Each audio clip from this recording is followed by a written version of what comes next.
கலசத்தில் இருந்தது. இந்த நாட்டின் உரிமைக்காக கலசத்தில் இருந்து காட்டினோமா இந்த மாற்றத்தை. ஆனால் குப்பை தொட்டுக்கு எச்சியலைக்கு ஒரு கேள்வி விட்டார்கள் தமிழ்நாட்டு மக்கள் மாற்றத்தை. அதன் மேல்தான் இன்று ஜெகதீசன் அடிக்கப்பட்டிருக்கிறார். உண்மையிலேயே இந்த தமிழர் நாட்டில் மானமுள்ள தமிழர் இந்த நாட்டை ஆளுகிறார் என்றால் வடக்கன் ஒரு தமிழர் மீது கை வைக்க முடியுமா? முடியுமா?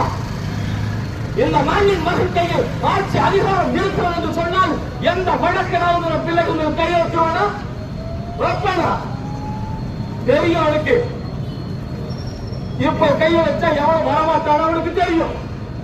இந்த தமிழர்கள் இருக்கிறார்கள். ஒவ்வொரு தேர்தலிலும் ஒவ்வொருவனை தேடுவார்கள். எவன் நிறைய பணம் கொடுக்கிறான், எவன் நல்ல பயன் டான்ஸ் ஆடுறான்னு பார்த்து பார்த்து வாக்கு செலுத்தி விடுவார்கள். நமக்கு எந்த பிரச்சனையும் இல்லை என்று துணிச்சல் தான் வடக்கன் இந்த அத்துமீறலுக்கு காரணம். நம்ம எடுக்கிறீங்க ஒரு எவனுக்கு மேல் மீறி வர மாட்டான். வடந்த கிந்திக்காரன் அடிப்பான். இந்த நிமிடம் என் அன்பிற்கனே சொன்னீங்களே, இப்ப ஜெகதீசன் அடிச்சு மண்ணைய உடைச்சுட்டான். ஒருவேளை செத்து போயிட்டான். என்ன பண்ணுவீங்க? என்ன பண்ணுவ? ஒரே ஒரு தமிழனுக்கு எதிராக கிட்டத்தட்ட 100 பேருக்கு மேல ஒற்றுமையா ஹிந்திக்கார பானிபூரி விற்க பரதேசி நாயி திரண்டு வர்றான். நீ எல்லாம் கை கட்டி வேடிக்கை பார்க்கறீங்க. அவன் எந்த கட்சிக்காரனா இருக்கட்டும், அவன் எந்த மதத்துக்காரனா இருக்கட்டும், எந்த சாதிக்கு சொந்தக்காரனா இருக்கட்டும், எந்த அரசியல் கட்சிகள் அங்க வகிக்கட்டும், ஆனால் பாதிக்கப்பட்டவன் தமிழன் என்கிற உணர்வு இல்லாமல் போய்விட்டது. இந்த தமிழகத்தில் பிறந்த ஒவ்வொருவரும் வேடிக்கை பார்க்கும்.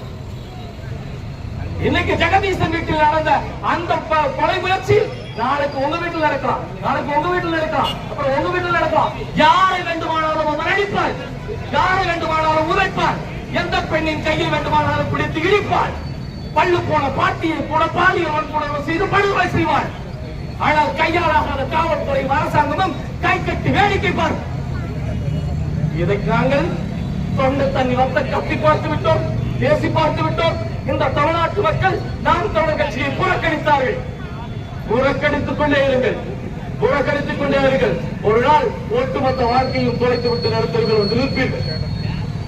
இதனால ஒரு துண்டு இடுப்புக்கும் பத்தாது, காலுக்கும் பத்தாது.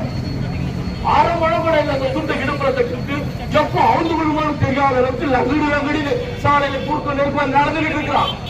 நம்மளாம் மானத்தை பத்தி பேசுறாள், கண்ணியத்தை பத்தி பேசுறாள், ஆடை பற்றி ஆடை முறையிலே கண்ணியத்தை பேணி பாதுகாத்தவர்கள் தமிழர்கள். ஆனா இங்க அவன் ஆடு நாகரிகம் இருக்கிறான்.